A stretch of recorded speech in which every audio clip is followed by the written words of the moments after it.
Hey, what's going on, guys? My name is Ryan Kostrowski. This is Wisconsin Sports Talk. I'm here with my buddy Brad Christensen.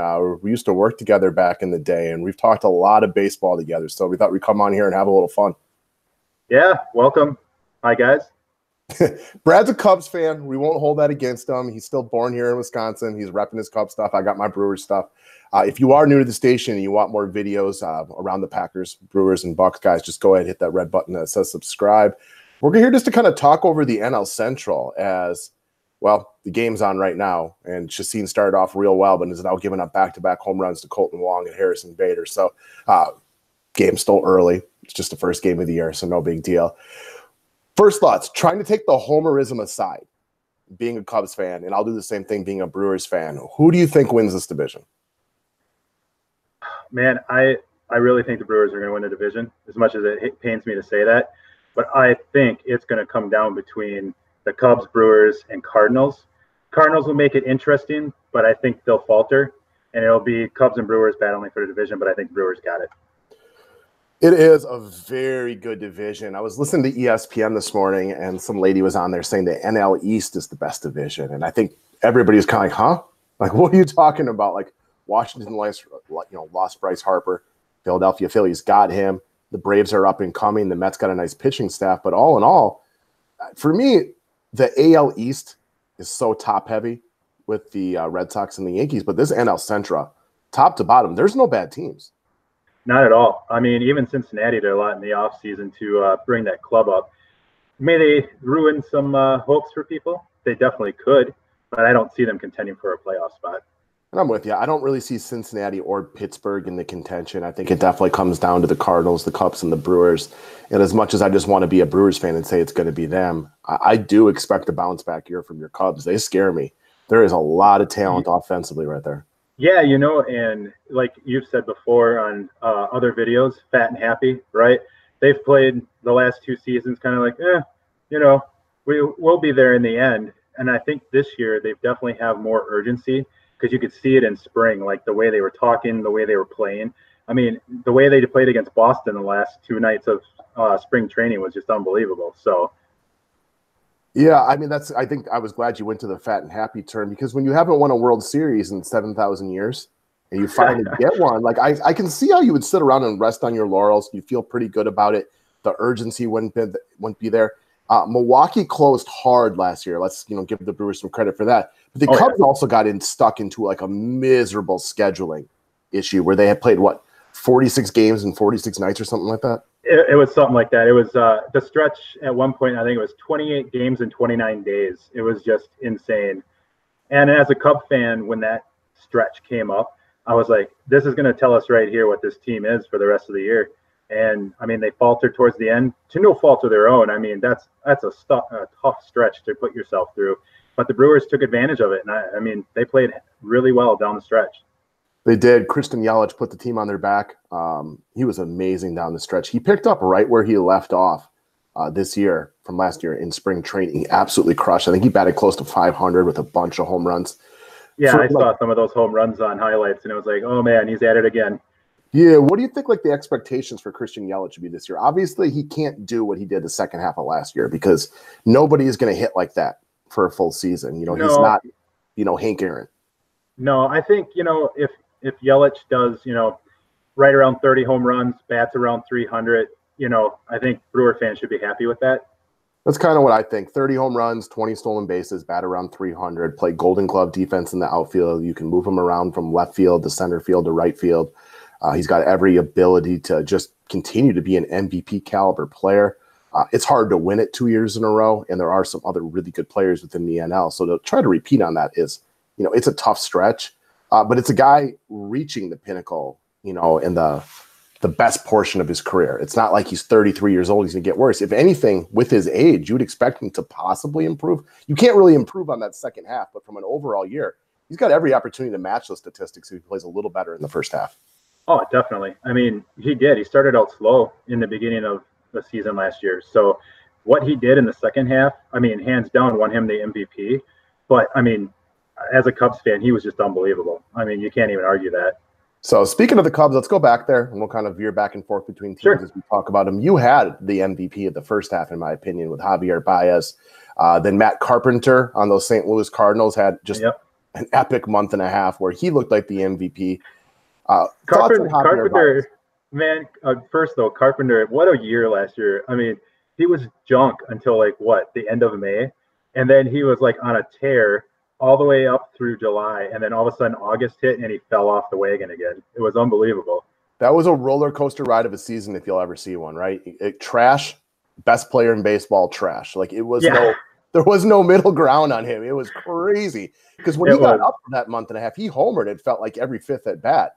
We do the DFS. So, I mean, we're sitting there going Carpenter every day during that stretch. And then all of a sudden he falls off the wagon and we didn't want to touch him anymore. Right. And for those of you who don't know what DFS is, it's daily fantasy sports. We do a lot of talk on DraftKings. I think you play a little bit on FanDuel as well. And Carpenter has been a roto-grinder's darling for years, but he's not been very good. But he finally paid off big time for everybody who used him for that month and a half. But going back to the Cubs, what are your expectations for Javier Baez? I went real heavy on him in fantasy baseball drafts because for two reasons. One, he's got 3 position flexibility, which is huge as you get into the dog that helps big time. And the other thing is that was expected to happen for him eventually. That wasn't a surprise. I mean, he was highly regarded within the organization, and it finally all came together last year as he finally learned to lay off that slider a little bit. Yeah, that's definitely helped him a lot. It was fun watching him come up, right? So he came up and he struck out a ton because everyone realized just throw the slider away, he'll miss. I mean, and that's what he did. And it just, like you said, it seemed like last year, it took until about middle of May. But at that point is when all of a sudden, he wasn't swinging at those sliders. He was being patient, waiting for something to come in. He was taking walks, also something he had never done. Being a Cubs fan, watching him sometimes just frustrated that he wouldn't take the walk on a 3-2 or 3-1 and work himself and strike out. He learned to lay off of that slider. And I think this year he'll continue the same. I think he'll be in the MVP discussion again. But, I mean, geez, you have so many guys in the NL between, Bryce Harper moving to Philly, which is going to help that team. I mean, even Paul Goldschmidt coming into St. Louis is going to be a guy that, could very well contend for an MVP. So, there's 3 guys in NL Central between Baez, Yelich, and Goldschmidt that could be up there for the MVP this year. Definitely all 3 of those guys. Nolan Arenado from Colorado. Another guy. Manny Machado, potentially from San Diego. We'll see how he plays. That's a big unknown at this point. I don't really have anybody on the Dodgers. They're a pretty well-balanced ball club, but I don't really see anybody on the Dodgers contending for the MVP. Maybe Cody Bellinger if he bounces back to what he looked like his rookie season. And then if you move up to the National League, I'm interested to see how Acuna plays this year. And does he hit a little bit of that sophomore slump, which is really typical, or does he just keep going balls to the wall like he did for most of his rookie year? Yeah, that Acuna, that'll be an interesting one. I have a feeling he'll have a little bit of a step back, but I still think he'll be pretty amazing. Will he contend for MVP? Maybe. I don't know. I guess it's one of those you have to wait and see how the season unfolds for him. But I like him as a player, but we'll see. In the other MVP candidates that we haven't even mentioned yet, coming from your Chicago Cubs, I'm expecting a big bounce back year from a healthy Chris Bryant. What are your thoughts on that? Oh, huge. I've seen some interviews with Chris Bryant, and the guy is hungrier than ever. And last year he dealt with injuries. Shoulder, a shoulder will mess you up, especially as a batter. Even if you do get right, at some point you're still in your mind thinking, oh, God, if I swing just too hard one time, my shoulder may go out again. So I do expect a huge bounce back for Chris Bryant. His first at-bat of spring training was a home run. So that made me a little excited right there. He had a pretty good spring.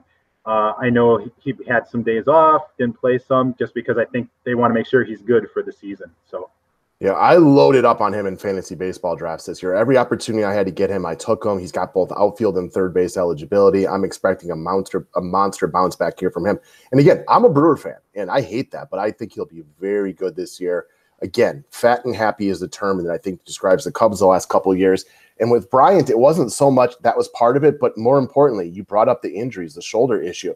I think it's important for real life people like me and you and everybody else who watches sports to remember these are human beings. And when you're hurt, you're not 100%. I mean, I'm a 38-year-old dude. I got trouble getting off the couch some days because my back hurts. Right now, my foot hurts because I started working out again this week. I ran 2 days in a row. I didn't run a marathon. I ran like 3 combined miles, and my foot is killing me. So when you've got a major shoulder injury, it's not easy to catch up with 95-mile-an-hour heat.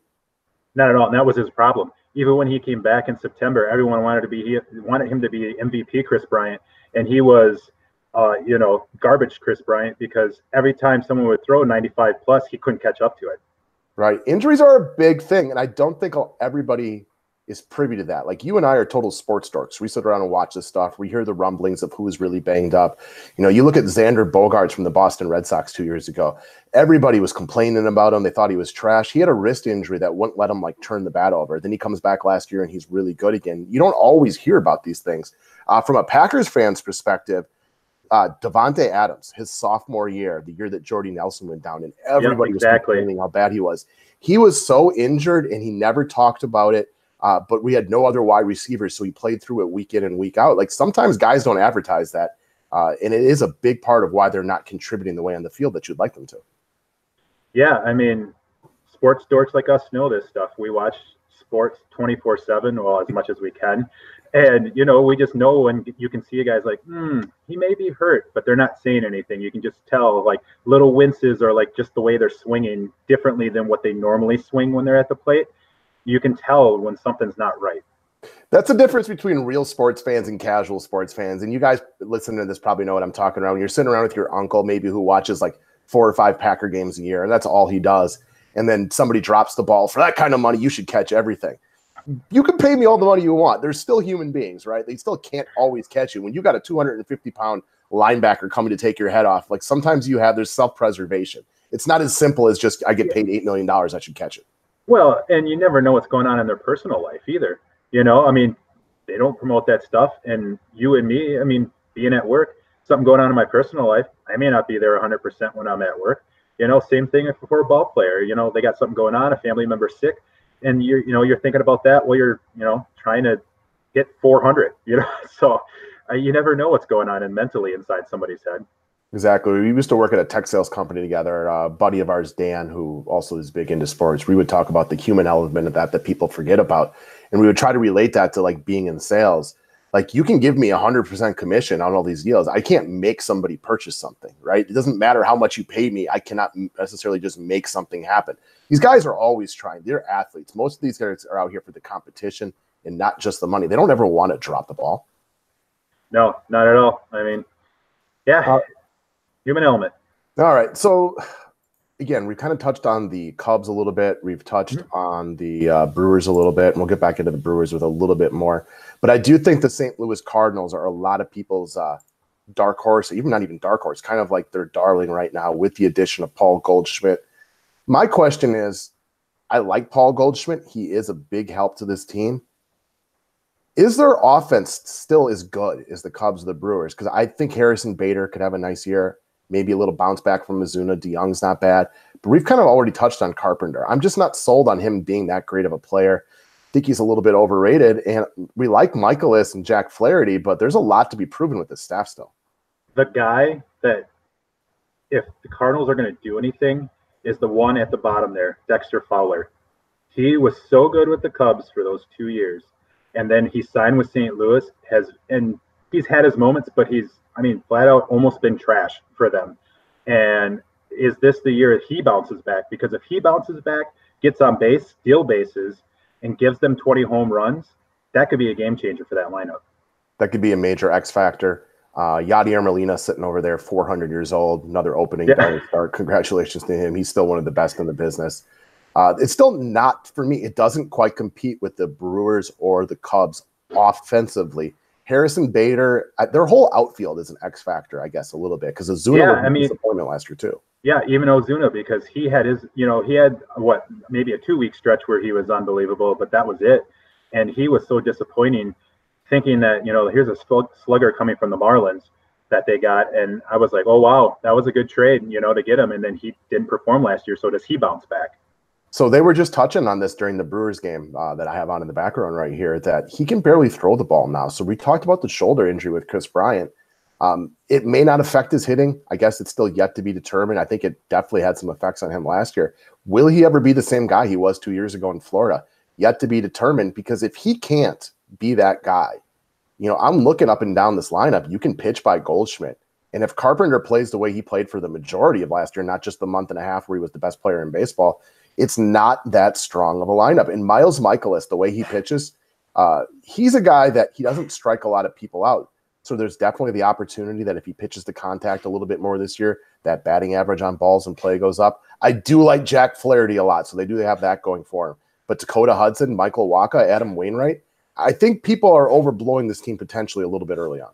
Yeah, I mean, especially with Wacha and Wainwright. I mean, Wainwright's been around for a while now, and even last year he didn't have the same velocity as he normally had. And Wacha is the same guy always. He'll probably win 10 games, maybe 11 games, but he'll also have some blow-ups. Where he'll be pulled by the second inning. Definitely. So I get the Cardinals' love. I think a lot of times when you get a big name ship like this, like a Paul Goldschmidt, who is one of the best hitters in baseball, I'm not going to argue that point at all. I think a lot of times people want to hop on it. I think they saw the additions of Miles Mikolas last year and Flaherty, and they thought these guys would be a heck of a 1-2 combo. I'm just not convinced yet, and I do like Flaherty a lot, that these guys, are anything better than what you could get out of, Chacin and Corbin Burns from Milwaukee, which people constantly talk about the Brewers pitching staff and how they're going to take a step back. Do we really believe that these guys are this good? Miles Mikolas, Jack Flaherty, like you said, probably the top two. They have their moments though too. I mean, every pitcher has their moments, but there was times last year watching those guys that I was like, I'm not sure if they're as good as everyone thinks they are. Definitely. And when you don't strike guys out, there are guys who can get away with that, but not everybody's Greg Maddux, where they can constantly have pinpoint control. They can do it every time they're out there. So we'll see. Then let's take a quick look over at the Cubs. And for me, like, your pitching staff, I mean, for all these guys, it's crazy. Like, we've seen them all be two different guys over the last couple of years. Yeah. And I think the two biggest wild cards in this pitching staff are going to be Yu Darvish and Cole Hamels. Can Cole Hamels do what he did when he got traded to the Cubs last year? Because, I mean, he went from Texas, where I don't want to say he was garbage, but like pitching in Texas all the time is tough. And going from there to Chicago, I think was a breath of fresh air for him. And he totally performed better than I thought it, because I was scared of that trade. And then the way he performed the second half, I was like, all right, let's bring him back. Let's see what he can do in a full year with the Cubs. And then Darvish, I mean, he barely got to pitch and got hurt. He's dealing with a blister issue. He pitched some simulated time the other day. So hopefully he is ready to go. That's not an issue. And if he's ready to go, some of the sliders he was throwing in spring training were nasty. Oh, yeah. It's never been a question of the stuff with Yu Darvish. It's been the health, and it's been continuing to remain headstrong. Like, if he gives up a home run, then he starts nitpicking, and then he walks two guys, then he has to come across the plate. He gives up a 3-run homer, and you might throw 70 good pitches in a start, but you give up that 3-run homer, and the results aren't just there. I don't know if I've ever seen a collection of starters for one team that all five guys could be Cy Young candidates, or all five guys could have ERAs over 4, and I wouldn't be shocked by either of the results. I 100% agree with that. I mean, Lester, he struggled a little bit early last year, and then he was pretty good for the rest of the year. Kyle Hendricks struggled last year. It's a guy that doesn't have a lot of velocity, right? So it's very easy for him to get hit if he's not hitting his points. He's Greg Maddux of the Cubs now, is basically what Hendricks is. Yeah, I think that's a pretty good comparison if you look at that, because he is all control. He's been a lot better at home the last couple of years. So Quintana's another one, though, right in the same mold of Cole Hamels, Yu Darvish, and John Lester. Like, there are times where you feel like he's a potential Cy Young candidate, and there's other times where you're nothing more than just an average pitcher. So I am curious to watch the Cubs. And in full disclosure, I was a Cubs fan when I was a kid. So I don't hate them as much as some other Brewers fans is. I'm a full-time Brewers fan now. Don't get me wrong. But it's still difficult for me to be like a Cub hater, because they were my team growing up. Yeah, and the guy that's not a starting pitcher for the Cubs that I'm interested to see what happens is Brandon Morrow. I think everyone's forgotten about him. He's coming off of his injury from being out. I think when he comes back, he may not be the closer again. I think he may be the setup guy, and Strope may still close. But I think he's the wild card for that bullpen if he's able to come back. We froze up for a second. You talking about Brandon Morrow? Yes. How long until he comes back, you think? He's pitching some simulated games and some minor league games here in the middle of April, and then if all's good, he'll be back on the club probably by the end of April, beginning of May. Okay, so for me, another X factor on the Cubs, like with Rizzo, I know exactly what I'm getting from Anthony Rizzo. I don't think he's getting any better, but I don't think he's getting worse. You're going to get 25 to 30 home runs. He's going to drive in some runs. He's going to be a patient hitter at the plate. We know who Rizzo is at this point. He's a very solid player. Is Wilson Contreras the guy he was 2 years ago, or is he the guy he was last year? Because that could go a long way for the middle of that lineup. I really hope he's the guy from 2 years ago. I think last year, like you said, he definitely took a step back. I don't know if it's because he finally took on full catching duties last year, and that maybe hurt his at bats. But I really hope that he's got that figured out, and he can be another 20-homer guy, 25-homer guy, because he's definitely got the power. My fantasy baseball teams hopes he's that guy, but really has to be determined. The other guy for me, like I like Alberto Mora Jr. He's a solid player.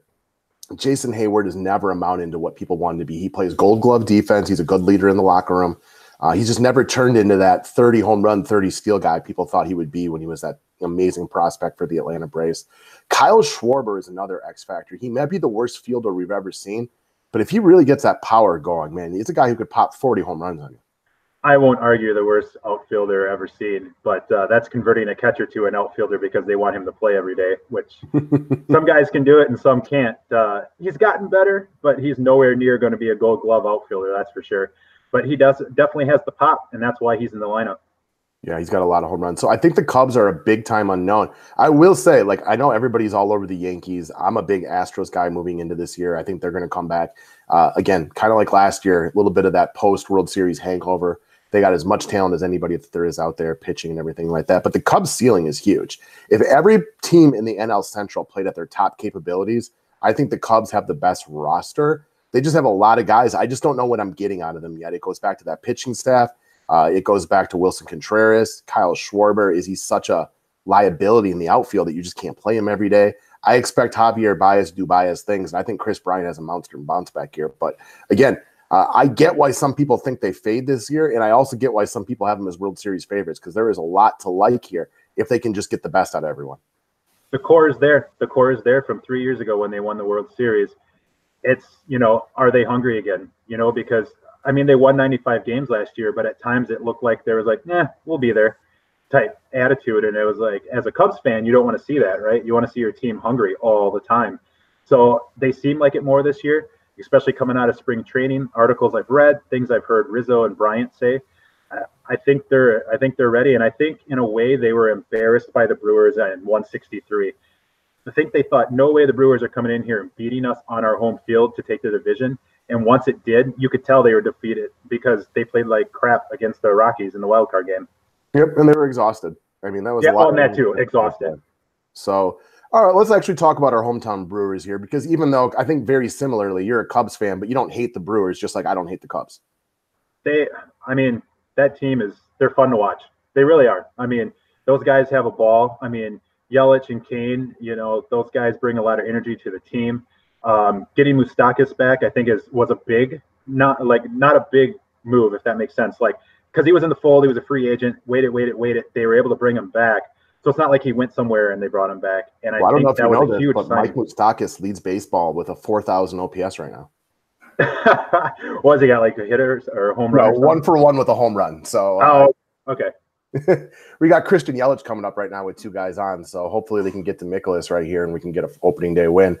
So the Brewers pitching staff, in a weird way, is the opposite, but also the same as the Chicago Cubs. And what I mean by that, and Christian Yelich going back, 3-run home run, MVP, baby. That's what I'm talking about. So that's kind of exciting on there. But going back to the Brewers, okay. I hit the Cardinals, so they can beat the Cardinals. I think that's what we agree on, right? Brewers and Cubs fans can agree that we all hate the Cardinals. We can definitely agree that we hate the Cardinals because they are kind of like the evil empire of the NL Central. That is true. I feel like a scene from Anchorman where like, I hate you, but man, do I respect you. Yeah, that's exactly. The St. Louis Cardinals. So the Brewers pitching staff has a lot of potential right here. And a lot of people call for regression this year, but I'm a Chacin fan. I like what he brings to the table. He's a big game type of guy. I like his moxie. And then you get into these young guys with Freddie Peralta, Brandon Woodruff, and Corbin Burns. Corbin Burns was nothing short of masterful last year down the stretch and into the postseason, so I'm a big fan. Can he bring it out throughout an entire year? I don't really know. And then we really get into the crux of the situation for Milwaukee is what's up with Jeremy Jeffers, what's up with trying to get Craig Kimbrel, and what's up with Corey Knebel? Because if both of those guys come back healthy and you grab Craig Kimbrel, who's still unsigned, now you battle it out with the Yankees for the best bullpen in baseball. If Knebel and Jeffers can't be themselves, I mean, that's a big hole on Milwaukee. Still kind of blows my mind that Kimbrel is still available. Like, I can't believe no one has come in and signed him. Right. I know he's back and forth between us and Atlanta right now. I mean, I'm sure somebody else could step in at any point, but the guy's really good. Give him some money. Get him on your roster. Yeah, I mean, and it can only make the Brewers bullpen that much stronger. When I saw the news the other day, or just before spring training was over, that Chase Anderson was going to start in the bullpen, I was like, that's an interesting move, because what do you think? Is he going to be a long reliever guy? Is he going to be that middle relief guy? Is it going to be a day where Council's like, all right, I'm going to start with, someone out of the bullpen, and then Chase will do innings 3 through 6 or 7. I think what you'll see is, I like all these guys, but Peralta's got control issues. Peralta comes in, he struggles. He goes 1.1 innings, gives up 4 runs, walks 4 guys. I think you see Chase Anderson come in for 2 or 3 innings, maybe even 4 to try to, just keep him relevant. In the right situations, he'll maybe come in for an inning. We've seen that Craig Counsell has no issues being very creative with how he uses his bullpen. Yeah, we saw that all postseason last year. It worked for them all the way up until Game 7 of the NLCS. So, I mean, you got to give Counsell credit. He knew his team. He knew what it needed to be done, and they almost got to the World Series doing it. Right. So we'll all just sit here with bated breath and wait on any more updated news on Jeremy Jeffers or Corey Knebel. Doesn't sound like their seasons are over, but again, when you start getting arm issues early in the year, it may never be what it was last season. So we'll cross our fingers and hope. Josh Hader, I can't picture him regressing too much. He's just too dominant. He's too physically imposing, and his delivery is so odd that nobody's capable of really picking it up. I think Josh Hader, as long as he's healthy, will just be Josh Hader. Yeah, I mean, and he's young, right? I mean, he's still got time to even improve, which is scary to say.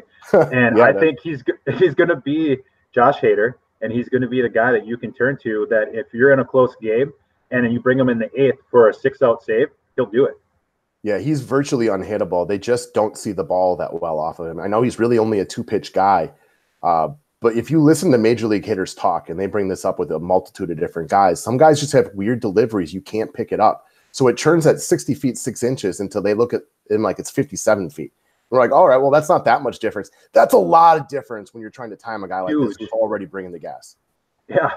The one guy I wanted to bring up in the starting rotation, which is going to be the wild card for the Brewers, that I think really wild card, is Zach Davies.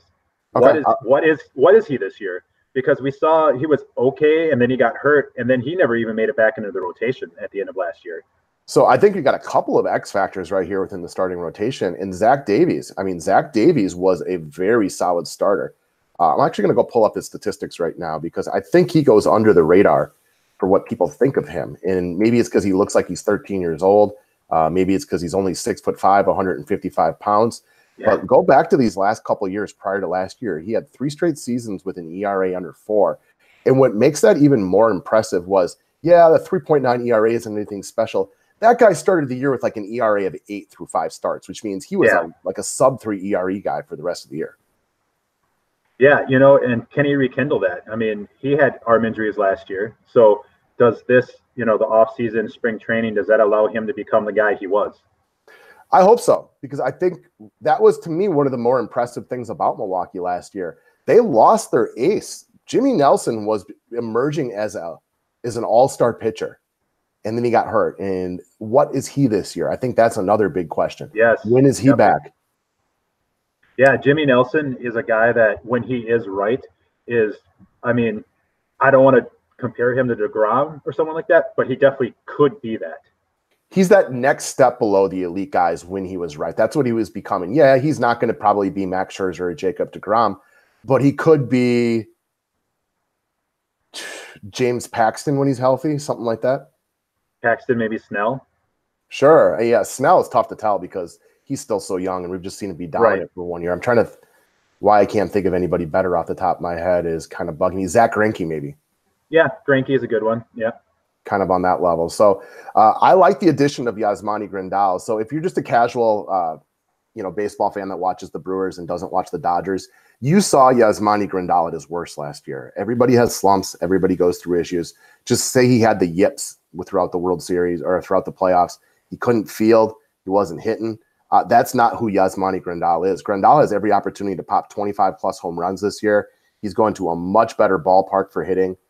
Sticking in another quality hitting lineup. He rakes against righties. I love our catchers this year because Grandal is actually statistically a really good fielder. He rakes against righties. Pena can hit against lefties. I mean, that's a very solid catching tandem. Well, definitely. And if you're in a pinch, Yasmani is a switch hitter. So you can always put him in a lineup if Pena isn't able to play or something like that.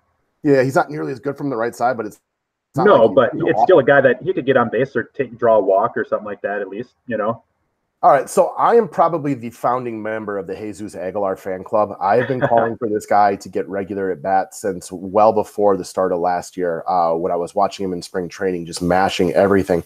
This guy, all he does is hit. I love his approach at the plate. He is, if not the best, one of the best two-strike hitters in baseball. He talk about raw power. Do you feel like this is a guy due for regression? Because if you just look at like fantasy baseball experts and people around the league, they're not buying into Jesus Aguilar yet. I'm all in on this guy. I think he is the real deal. I expect him to hit 275 this year and pop another 30 home runs. Easily. Dude's got so much power. And when he gets a hold of the ball, that thing is out of the ballpark, hands down. I mean, he was fun to watch last year. I voted for him for the All-Star thing. Me being a Cubs fan, I voted for him because I thought he deserved it. He played one hell of a first half, and he played really well in the second half. He played so well that it made Eric Thames, sit on the bench when he got back from injury. Yeah, exactly. And Thames can't play outfield well enough to be an everyday guy right there, but he'll get his at-bats this year. Like, he'll do some pitch hitting. He's still got a lot of pop off the bat. I love bringing back Mike Moustakas. Again, one. I thought it was a great move. How he can play second base, we'll see. But that's the nice part about having a Hernan Perez is if we're up 3-0 and we're going into the seventh inning, you simply pull Moustakas out of there. You play Perez, who is a great fielder at almost any position, super utility guy. You bring in the bullpen, you just play defense at that point. Pretty much. Yeah, I mean, that's the one thing to watch is how Moose plays in the field at second base, doing it for the first time. Is it going to mess with him enough that maybe it starts hurting his at-bats? Who knows? He already had a home run today, so what am I talking about, right? Yeah, right. I mean, he's perfect on the air, so we are yet to see. The other thing that he has going with him at second base is Milwaukee is a very good fielding team with 3 Golden Glove caliber outfielders. You have potentially the best fielding shortstop in Orlando Arcia. Yes, you can make your arguments for Lindor and those other guys, but he's right up there. So he can cover a lot of ground. Aguilar is not a great fielder, but he has gotten better, and he's at least adequate at first base. And I would say the same thing for Travis Shaw. He's no Nolan Arenado, but he's no scrub over at third base either. So at least you've got a lot of good fielders around him that can help make things easier on him. Orlando Arcia isn't, to me, like another one of these X factors this year because this guy is such a highly touted prospect, amazing fielder. And as bad as he was last year early, and you want to talk about, we hit on Baez swinging at those sliders low and away, Arcia was worse. I mean, there was at-bats last year. He didn't even look like he belonged in single-A ball. Yeah, he struggled with those sliders last year because even the previous year, it looked like he was starting to get it. He was getting some pop, hitting some home runs. They almost overtook the Cubs that year for the division. And it was Arcia and Shaw that was definitely getting them there.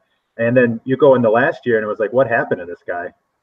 Right. And again, that happens to young players sometimes. And I cannot overestimate how bad his at-bats were for a good portion of the first half of the year. But he had some huge at-bats late down the stretch. He had some down the stretch and in the postseason. Yeah, in the postseason.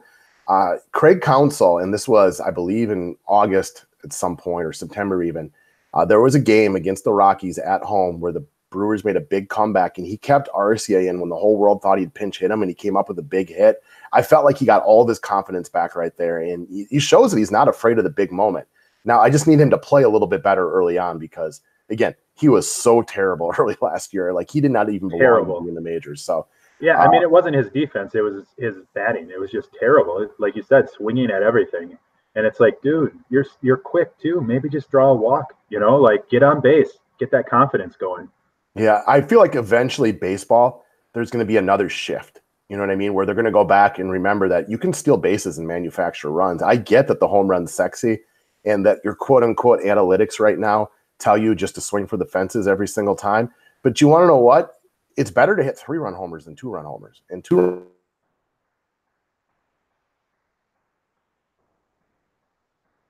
is probably one of them. I know Rizzo's probably one of them over there for, Chicago. If they're going to run that shift on you, why are you not just taking the free bunt and just taking the base hit? Exactly. I say that all the time. Now, Rizzo has done it. He has thrown it down the third baseline and gotten on base. But other guys I wish that would do it is like Schwarber. I mean, his shift is unbelievable because he's such a pull hitter, and he just I'm gonna try to break through it, or I'm gonna hit a home run. And it's like, dude, sometimes just take what they're giving you, especially if you're in a little bit of a slump. Just do it.